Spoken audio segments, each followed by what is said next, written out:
아멘. 할렐루야. 아멘. 따라서 주여 주여 나에게 고센의 축복을 주시옵소서. 고센의 축복을 주시옵소서. 네. 할렐루야. 아멘. 오늘 고센의 축복이라는 주제를 가지고 함께 은혜를 나누고자 하겠습니다. 성공적인 삶을 산다고 여러분 자부하는 많은 사람들 가운데서 여러분 자신의 옛날 일을 감추려고 하는 사람들이 너무너무 많이 있어요.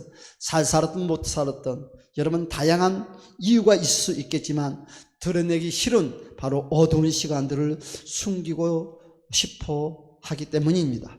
여러분 그와 같은 사람들 중에 한 사람을 꼽는다면 오늘 본문에 나왔던 사람 인물 바로 요셉이죠. 과거를 드러내고 싶지 않고 과거를 감추고 싶은 사람 요셉. 여러분 요셉은 우리가 잘 압니다. 어린 시절 아주 힘든 시간들을 보냈습니다. 여러분 형들에게 죽음을 당할 뻔했고 또한 애굽의 노예로 팔려갔었고 보디발의 집에서 여러분 겨우 살만한 정도로가 되는가 싶었더니 어느 날 보디발의 아내를 통해서 누명을 씌우고 억울한 옥살이를 사는 것. 뭐 하나 드러낼 것이 없어요. 뭐 하나 드러내서 자랑할 거리가 하나도 없어요. 여러분 요셉이 이와 같은 과거의 어린 시절의 간증을 꺼내서 말하면 사람들이 의심을 할 거예요. 누가 요셉의 말을 100% 믿겠습니까? 혹시 정말 그와 같은 사람이 아닐까? 반대적으로 더 요셉에 대한 안 좋은 감정을 유발시킬 수가 있어요. 그래서 요셉은 이와 같은 과거를 꺼내고 싶지 않았어요. 생각하고 싶지 않았어요. 혹시 여러분도 그렇지 않습니까? 이런 과거만큼은 감추고 싶어요. 이런 과거만큼 남들에게 말하고 싶지 않아요. 다 같은 모습들인 것 같습니다. 이 일은요 형들 때문에 겪는 고통과 아픔입니다. 요셉은 17살에 노예가 됐어요. 17살 생각을 해보세요. 그리고 30세에 총리가 되었습니다. 그리고 39세에 바로 형들과 아버지를 만나게 된 환경이 오는 이 시간의 말씀이에요. 지금 요셉의 눈앞에 있는 형들은 요셉의 인생에서 21년을 아버지와 생리배를 한 자들입니다. 누가 용서할 수 있단 말입니까? 22년 동안 고통의 시간들을 보내게 한 이 자들, 말이 형이고 말이 혈육이지 원수와도 못하는 이들 아닙니까? 혹시 여러분들에게도 이런 사람들이 있습니까?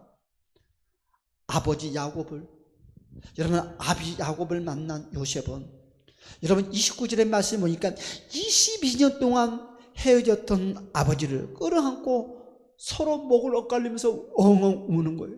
22년 동안 얼마나 보고 싶겠어요. 얼마나 보고 싶었겠습니까? 죽은 줄 알았던 자식이 살아났고 보고 싶은 아버지를 22년 만에 보는 거예요. 지나온 시간들을 생각할 때 그의 눈에는 피눈물이 쏟아지지 아니할 수가 없어. 혹시 여러분들에게도 이와 같은 사건들이 있습니까? 이와 같은 남에게 말하지 못한 이와 같은 모습들이 있습니까?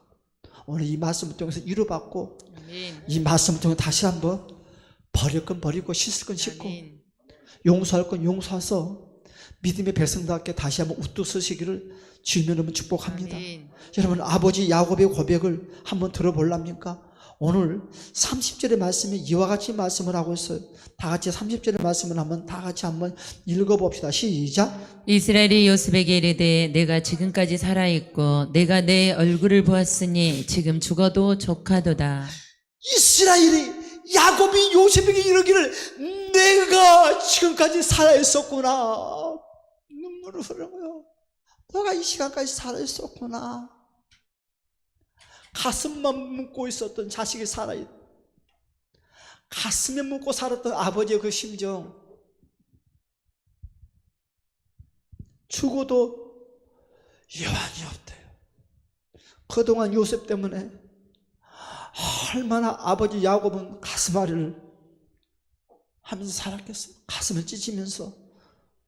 그래서 이런 고백을 하게 되는 것입니다.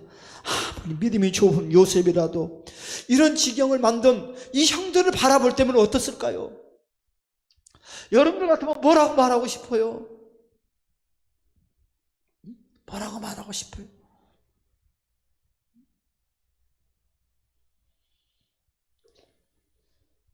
여러 생각이 주마등처럼 지나갔을 것입니다. 이걸 용서해야 돼, 말아야 돼?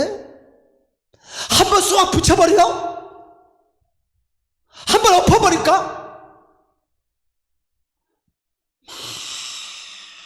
많은 생각들이 요셉의 생각 속에 정말 주마등처럼 지나갔어요. 여러분들도 그렇잖아요. 그런데 이런 요셉이 깜짝 놀랄 만한 이야기를 합니다. 아버지와 형들을 바로 애굽의 바로왕 앞에서 서기를 하겠대요. 여러분 이렇게 할 수 있겠어요? 이것이 바로 예수 믿는 사람들의 모습이에요. 이것이 바로 예수 믿는 사람들의 신앙의 본입니다. 이것이 바로 예수 믿는 사람들의 십자가의 믿음의 정신이에요. 우리는 십자가의 정신을 내버리고 안 돼, 용서 못해, 이것이 무슨 십자가의 사랑이고 무슨 십자가의 용서입니까? 십자가의 사랑은 그 어떤 그 무엇도 용서하는 거예요. 이것이 바로 십자가의 사랑입니다. 여러분, 내 생각에 맞춰서 내 감정에 맞춰서 신앙생활 이제 그만하자고요. 오직 말씀 중심, 십자가 중심으로 살자고요. 십자가 중심 뭐예요? 우리가 말씀 많이 하면 뭐하냐고요? 작은 거 하나 실천하지 못하면서 십자가의 창세부터 요한계시록까지 모든 말씀은 용서예요. 십자가의 용서. 그것을 우리 주님이 친히 우리에게 보여주고 가르쳐줬다는 것입니다. 바로의 공으로 아버지와 형들을 데리고 갑니다. 아니, 요셉 마음이 어떻게 했는데 아비 야곱이야, 호강하는 일이 될 줄은 모르지만 형들의 입장에서 생각하면 가슴이 조마조마조마해요.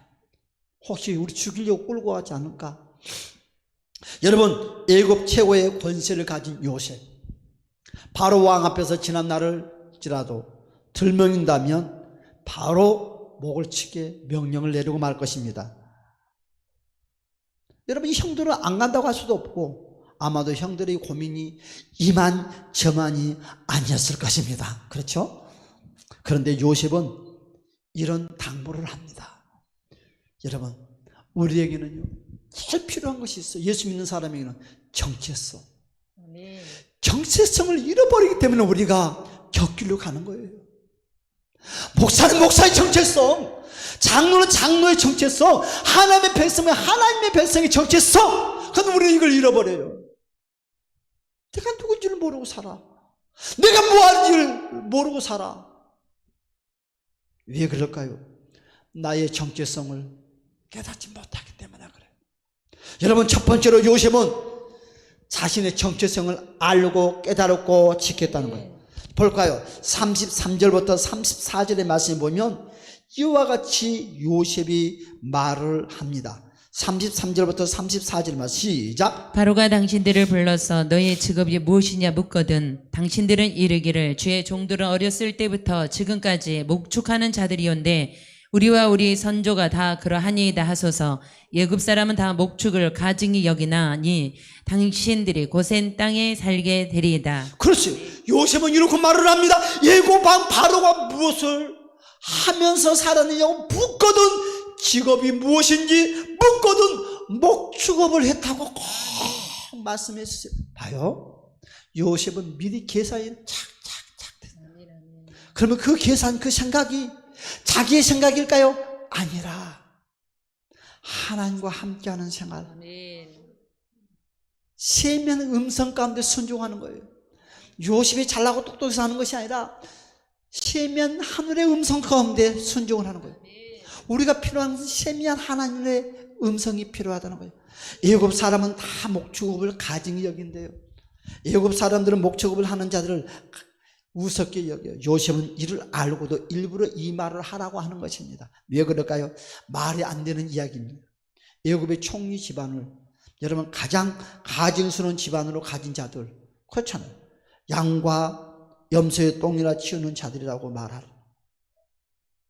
혹시 요셉이 숨겨있는 의도가 있는 것이 아닐까? 실제로 애굽 사람들은 목축업을 하는 사람들을 가장 천한 직업으로 여깁니다. 우리나라에 돼지 잡는 바로 그런 사람들처럼. 백경. 이런 일에 종사하는 자들을 여러분 최하위 계급이라고 멸시하고 천대했습니다. 그런데 제일 낮은 자가 최고 높은 자가 되었다는 거죠. 인간의 힘으로는 최고 높은 자가 될 수 없는데 만군의 여호와가 붙잡는 자는 최고가 되는 거예요. 할렐루야. 우리는 바로 요셉처럼 제일 연약하고 빈약하고 별 볼 일 없고 손가락 주고 예고 사람들이 제일 천대시하는 그 직업을 가진 여러분, 그걸 얼마든지 감출 수 있어요. 그런데 요셉이 뭐라고 그랬어요? 자기가 제일 연약하고 감추고 싶은 것을 최고의 권력자인 왕 앞에 이것을 발산하는, 사랑하는 여러분, 우리의 연약한 것을 만군의 여호와 하나님께 고백을 해야 돼. 할렐루야. 하나님께 감추면 안 되는 거예요. 하나님께 토설해야 돼. 하나님, 나 이런 미친놈이에요. 나 이런 미친년이에요. 보잘것없는 인생이요. 자백을 해야 되는 거예요. 하나님께 감추면 안 돼요. 여러분, 하나님은 토설한 자에게 역사하는 거예요. 할렐루야. 얼마나 요셉이 지혜로워요. 예굽 사람들이 제일 천대시하고 제일 천하게 여겼던 그 직업을 왕 앞에 고백을 하래요. 그러면 누구도, 요셉도 어린 시절에 그런 자식의, 그런 애비의 그런 자식이었다는 거예요. 그런데요, 요셉이 지금 제일 천한 자입니까? 최고의 높은 자예요. 여러분, 그렇습니다. 사람으로 취급하지도 않았어요. 이런 사실을 너무도 잘 아는 요셉이 자신의 아버지와 가족들에게 일부러 이런 말을 하라고 하다니 있을 수 없어요. 이런 자신들의 명예도 더럽히는 일인데 왜 이런 일을 시켰을까? 왜 요셉이 이런 말을 하게 했을까? 만일 여러분 출시한 자식들로부터 여러분의 과거의 허점을 말하고 싶겠습니까? 다 감추고 싶지. 감추는 게 너무너무 많아, 사람들은. 요셉은 막대먹은 인간이 아니에요. 지금까지 요셉은 하나님과 사람들 앞에서 신앙과 삶이 최선을 다했습니다. 요셉이 가족들에게 이런 말을 숨기지 않고 하라고 하는 것은 바로 이것이 요셉이 하나님께 복을 받은 비결이기 때문에. 할렐루야. 하나님 앞에 감추지 아니한 것이 최고의 복 받는 비결이에요. 하나님께 감추지 아니하는 것이 최고의 복 받는 비결이라는 것을 요셉은 알았다는 거예요. 여러분, 하나님께 감추지 마세요. 최고의 복 받는 비결은 하나님 아버지 앞에 감추지 않고 잘나든 못났든 다 토설하는 것이 최고의 복의 지름길입니다. 요셉은 어떤 경우에도 자신이 누구인가를 잊은 적이 한 번도 없어요. 자기의 본분을 잊은 적이 없어요. 애굽의 노예로 팔려온 그 시간부터 지금 총려된 이후에도 자신이 누구인지를 잊지 않았다. 자신의 모습 있는 그대로 보여준 것을 부끄러워하지도 않았다는 거예요. 여러분, 부끄러워하지 마세요. 무지하면 어떻고 천하면 어떻고 없으면 어떻습니까? 과거가 그랬으면 어떻습니까? 비록 자신의 있는 모습 그대로 보여주는 것이 애굽 사람들에게 창피를 당하고 업신여김을 당해도 부끄러워하지 않았어.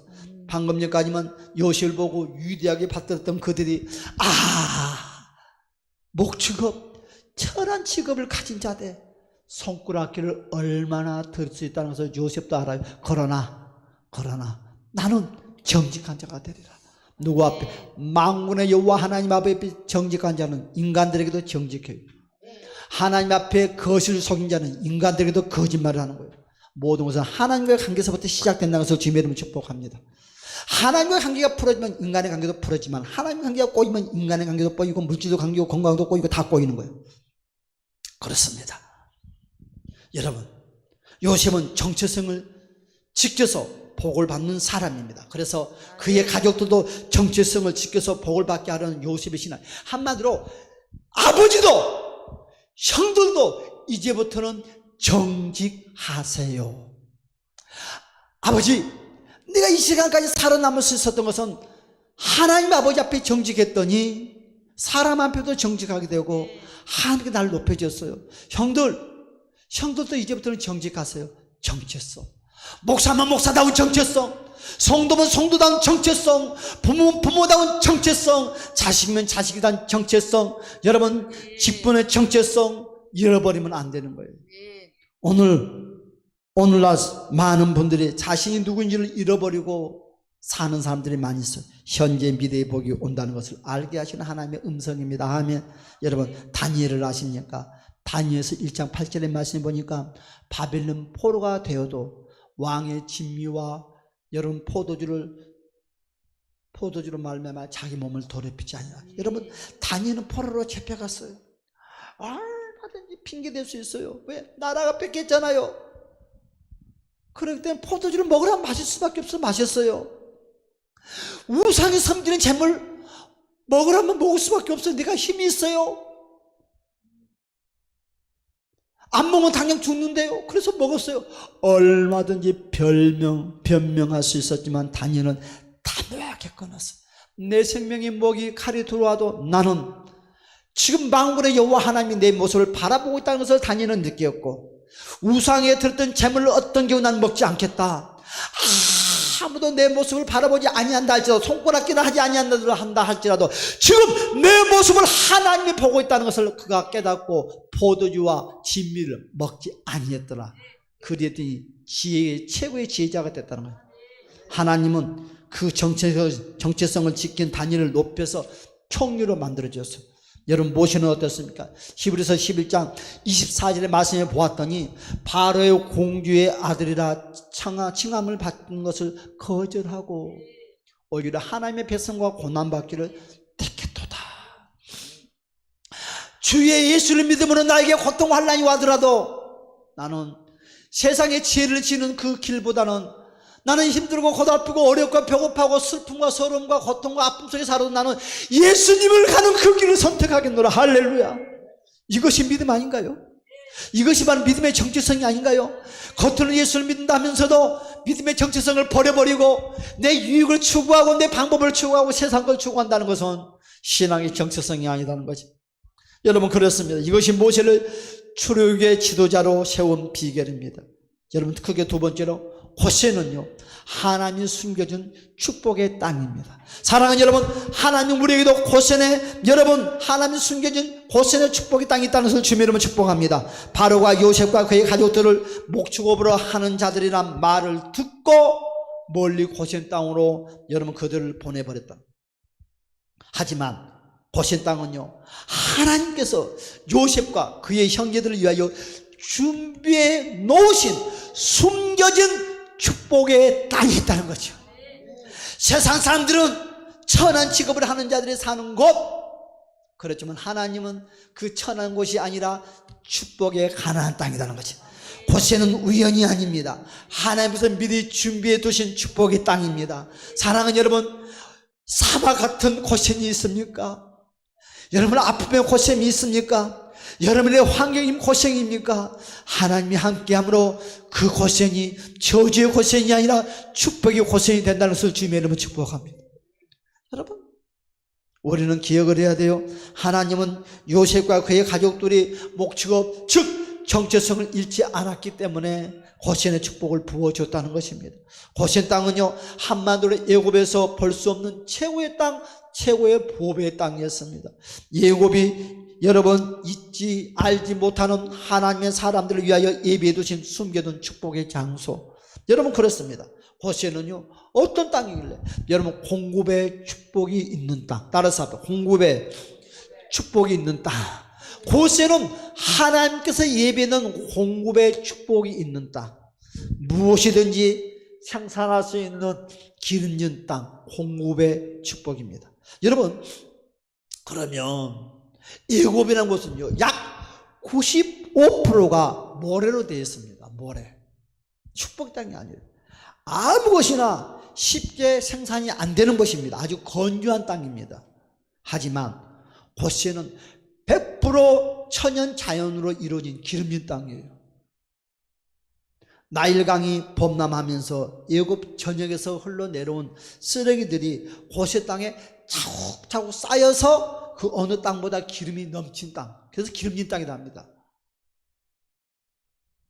요셉과 그의 후손들은요 이 땅에서 무엇이든지 재배하고 풍요로운 자원을 이용하여 부족함이 없는 삶을 누렸다는 것입니다. 하나님은 그들이 자신의 정체성을 부끄러워하지 않았을 때 숨겨진 보배들을 넘치도록 부어주셨다는 거예요. 가뭄과 흉년에도 끄덕없도록 하나님의 무한한 공급이 계속되는 축복을 받았다는 할렐루야. 여러분 사무엘상 17장 6절의 말씀을 보면 엘리야가 기근 때에 그릇 시내가에 숨어 있을 때 하나님은 까마귀를 통해서 떡과 고기를 아침 저녁으로 공급해 주었어요. 한마디로 말해서 그릇 시내가가 고센 축복의 땅이다. 여러분, 사람의 눈에는 아무것도 없는 곳이지만, 아무것도 안 될 곳이지만 하나님이 함께하는 그것이 고센이라는 것을 주님의 이름 축복합니다. 그렇습니다. 고센은 따라서 합니다. 형통의 축복이 있는 땅, 형통의 축복이 있는 땅이에요. 여러분, 막힘이 없는 땅입니다. 형통의 축복입니다. 고센에 숨겨진 가치는 아무리 땅을 깊이 파고 들어가도 장애물이 없는 복의 땅이다. 6월, 7월 여러분 상류의 우기가 내린 비로 말미암아 주변의 농사하기가 최적의 환경이 조성되어 있대요. 사시사철 최고의 식량을 얻을 수 있는 땅이라고 합니다. 또한 고센은요, 애굽의 문화와 우상들로부터 너무너무 멀리 떨어져 있기 때문에 신앙의 장애들까지도 받지 않는다. 신앙의 장애를 받지 않는다. 그래서 고센 땅에는 애굽의 문화가 들어오지 못하고 애굽의 우상들이 들어오지 못하는 곳이 바로 고센 땅이에요. 그래서 축복의 땅이다. 하나님은 그들이 자신의 정체성을 지킬 때 아무도 막을 수 없는 복을 선물로 주었어요. 여러분, 아브라함이 조카 롯과 여러분 갈라설 때 롯은 눈에 보이는 것을 좋은 소돔과 고모라를 택했습니다. 그러나 결국 멸망의 길로 들어가요. 암만 좋은 것도 하나님이 없는 것은 바로 소돔과 고모라성이에요. 반대로 아브라함은 하나님이 지시한 것으로 따랐고, 여러분, 하나님은 창세기 13장 14절의 말씀을 보았더니 그리 말합니다. 동서남부 모든 땅을 주셨다는 거죠. 이것이 바로 형통의 복입니다. 여러분, 그렇습니다. 세 번째, 고센은 보호의 축복이 있는 땅이다. 할렐루야. 재앙이 없는 땅이라는 거예요. 여러분, 보호와 안전의 축복이라는 것입니다. 출애굽기 8장 22절과 32절의 말씀에 하나님께서는 모세를 통하여서 애굽 전역에 10가지 재앙을 내렸습니다. 결과 애굽의 모든 사람들은 엄청난 피해와 고통을 겪었습니다. 마지막 10번째 재앙은요, 애굽 장자들이 죽어나가는 처참한 현실 앞에서 애굽 사람들은 아무것도 할 수 없었어요. 하지만 고센 땅에서는요, 아무런 재앙이 임하지 못했다는 거지. 여러분, 고센은요, 현재와 미래의 가장 안전한 축복의 장소입니다. 하나님은 자기를 지키는 자를 끝까지 보호해 주십니다. 하나님께서 울타리가 되어 주신다는 것을 주님의 이름으로 축복합니다. 여러분, 이 고센 땅이 노아의 방주인 것을 주님의 이름으로 축복합니다. 온 세상에 여러분 홍수가 덮쳐도 방주 안에 있는 사람들은 안전했습니다. 방주는 바로 고센입니다. 교회가 바로 고센입니다. 할렐루야. 하나님 품 안에 있으면 어떤 재앙도 우리를 해하지 못합니다. 할렐루야. 고센은요, 돌아갈 준비의 땅, 천국에 갈 준비의 땅. 고센은 바로 교회예요. 교회의 고센을 통해서 하늘나라에 가는 곳, 가나안 땅에 가는 곳, 여러분 신랑된 예수를 만나는 그곳이 교회의 고센이라는 거예요. 여러분, 그래서 고센은 돌아갈 준비의 땅, 바로 상급의 축복입니다. 하나님은 히브리 백성들이 다시 돌아갈 것을 아시고 고센에서 떠난 바로 가나안으로 나아가도록 여러분 이곳을 준비의 땅으로 여러분 그들에게 주셨다는 거예요. 여러분, 우리에게도 하나님이 준비하신 고센의 복이 있다는 것을, 할렐루야. 여러분, 개개인에게 예비하는 고센의 복이 있다는 것을 주님의 이름으로 축복합니다. 이 복은요, 7년이라는 가뭄을 통과하면서 받은 복이라는 사실을 잊으면 안 돼요. 이게 무슨 말입니까? 아무리 이런 복을 누릴 모든 사람이 누릴 수 있는 복이 아니다는 거예요. 고센의 복은요, 자격이 필요한, 자격을 통과하는 사람만이 받을 수 있는 복이 돼요. 자, 첫 번째. 자, 어떤 사람이 고센의 복을 받느냐? 믿음의 사람들은 자신을 잊지 않는 자, 나의 정체성을 잊지 않는 자. 그래. 정체성에 대한 혼란이 없어야 돼. 흔들리면 안 돼. 우리의 정체성은 두 가지입니다. 나는 그리스도인인가 세상 사람인가. 구원에 대한 정체성, 과연 천국이 있을까 없을까. 이게 정체성이 없는 사람 복 못 받아. 나의 직분은, 나는 어떤 직분자인가. 여러분, 질서를 지켜야 됩니다. 바로 고센의 축복을 받기 위해서는 질서가 무너지면 안 돼. 요셉은 애굽 총리로서 자기 마음대로 얼마든지 고시의 땅을 줄 수가 있어요. 자기 능력과 고난이 있지만 그는 자기 능력 고난을 사용하지 않고 바로 바로의 왕을 통하여서 고시의 땅을 받게 했다는 거예요. 오늘 오전에 뭐였어요? 여호수아가 자기의 고난을 가지고 무조건 화친을 하나님으로 맺어버렸다는 거죠. 암만 내가 힘이 있고 내 힘으로 도장을 찍을 수 있어도 여호수아는 하나님 아버지께 여쭤봐야 돼요. 오늘 지혜로운 요셉은 얼마나 자기 힘으로 도장을 찍어서 고시의 땅을 허락할 수 있지만 그는 자기의 권위를 사용하지 아니하고 망군의 여호와께 바로 왕께 찾아가서 이 이야기를 의탁하고 다시 통과를 받아서 이거 질서예요. 내 힘은 있지만 꼭 질서, 어린아이가 내 위에 있다 한다고 질서를 통과해야 돼요. 요셉은 자신의 힘으로 무엇이든지 할 수 있었지만 뭐라고 했어요? 질서를 지켰다는 거예요. 이것이 바로 요셉이 가진 정체성입니다. 자신이 가족들의 복을 유지하는 비결입니다. 우리에게 준비된 고시의 땅, 바로 교회에서 주시는 그 축복의 세계입니다. 할렐루야. 성도의 복은요 교회에서부터 시작된다는 걸 기억해야 돼요. 믿음의 사람들은 교회에서부터 시작되는 것을 기억해야 돼요. 그런데 사람들은 그와 같은 생각을 하지 않아요. 교회는 하늘과 땅에 모든 것이 충만한 곳입니다. 여러분, 영적인 복과 육적인 복과 정적인 복이 계속되는 곳이 교회입니다. 교회는 하나님의 보호와 여러분 안전이 계속되는 곳입니다. 음부의 권세가 임하지 못하는 곳이 바로 교회입니다. 교회는 장소의 의미가 아니라 하나님의 임재가 이루어지는 곳이라는 것을 주님 여러분 축복합니다. 세상이 어떠하든지 교회를 향한 하나님의 손길은 멈추지 않습니다. 하나님은 교회에서 오늘과 내일을 준비하시는 거예요. 여러분 430년 노예로 산 것처럼 보이지만 여러분 사실은 430년 동안 이스라엘 백성들을 여러분 축복으로 저축해 놨어요.